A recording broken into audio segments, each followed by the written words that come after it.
پشاور میں بجلی چوروں کی تعداد میں اضافہ ہونے لگا ہے، جبکہ ایسے لوگوں کے خلاف ہونے والی کارروائی نہ ہونے کے برابر ہے۔ پشاور میں اس چوری کی سبب لائن لاسز میں تیزی سے اضافہ ہونے لگا ہے، جس کا خمیازہ عوام کو اضافی بلوں کی شکل میں برداشت کرنا پڑ رہا ہے۔ پیسکو اہلکار چوری شدہ یونٹ عام آدمی کی بلوں میں اضافی طور پر ڈال رہے ہیں، جس سے عوام کی زندگی اجیرن ہو گئی ہے۔ بڑے بڑے بل بھیج دیتے ہیں، ٹرانسفارمر خراب ہو جاتا ہے وہ صحیح نہیں کرتے اور ہمارا کام بند ہوتا ہے۔ صارفین کا کہنا ہے کہ اضافی بلنگ کے باعث لوگ تنگ آ چکے ہیں، اس لیے اب بہت سے لوگوں نے بل کی ادائیگی کرنا بھی چھوڑ دیا ہے۔ جدھر 300 کا بل آنا چاہیے وہاں 3000 آتا ہے۔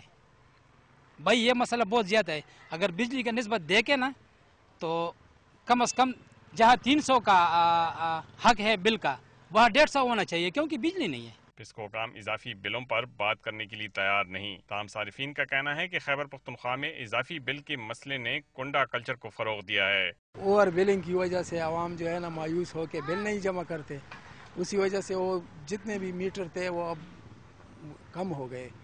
مطلب ہے کہ لوگ جو ہے نا بل جمع نہیں کر سکتے، اسی وجہ سے واپڈے والے آتے ہیں وہ میٹر لے جاتے ہیں تو اسی وجہ سے کنڈے کی شکایت جو ہے نا یہ زیادہ عام ہو گئی۔ ایک جانب لوڈ شیڈنگ ہو تو دوسری جانب اوور بلنگ، ایسے میں عوام مشتعل ہو جائیں تو پسکو کی املاک کا یہی حشر ہوگا۔ کیمرامین فرحان بشیر کے ساتھ ممتاز بنگش، ڈان نیوز، پشاور۔